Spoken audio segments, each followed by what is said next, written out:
This week, Democrats in the California State Senate passed a controversial new bill that has a lot of parents outraged. It's AB 665, and it allows the removal of children aged 12 and up from their parents' home without a court order. Joining us to discuss is Chairman of Reform California, Carl DeMaio. Explain what it is. Sure. Break it down. And so there are two provisions in this bill that we have to look at that are particularly controversial.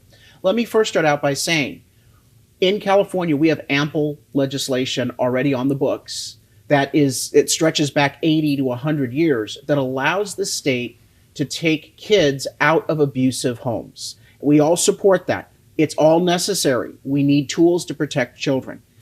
This would amend all of that legislation in two profound ways. Number one, it would remove the standard that requires that a therapist or a psychologist or a psychiatrist make a finding of credible fear or threat.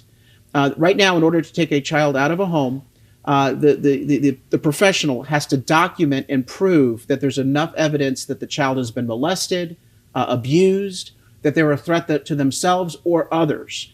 And then they also have to make the determination that they are mature enough to make this decision and be on their own. Now, where would the child be put?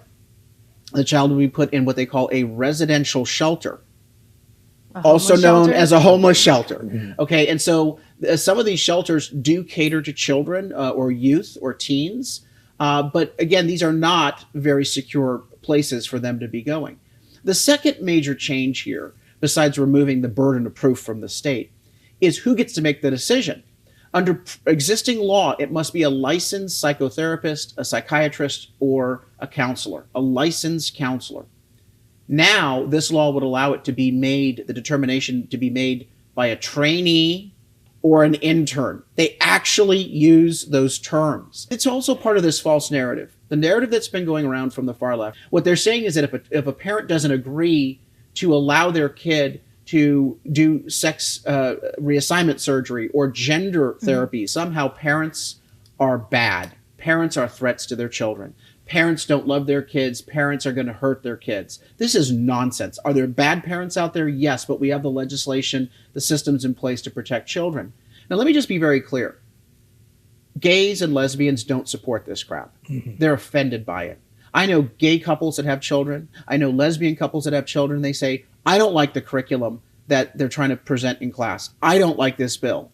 And so what is really frustrating, I think, about this is that in the name of equity and LGBT equality, the LGBT community has been hijacked by a group of far left political activists who just want campaign contributions. Mm-hmm. Let me be very clear. We don't have a wave of homophobia happening in this country. There's no wave of child abuse against trans and LGBT kids. But there is a need for these LGBT groups to raise money through fear. And so they put fear in their members. They say there's some sort of hate crime going on, and that's why you should be donating to these groups. Enough. Okay, we need to understand that there's a political agenda here. It does not reflect anything that's actually happening on the ground. And the result is that parents and children alike will end up bearing the price.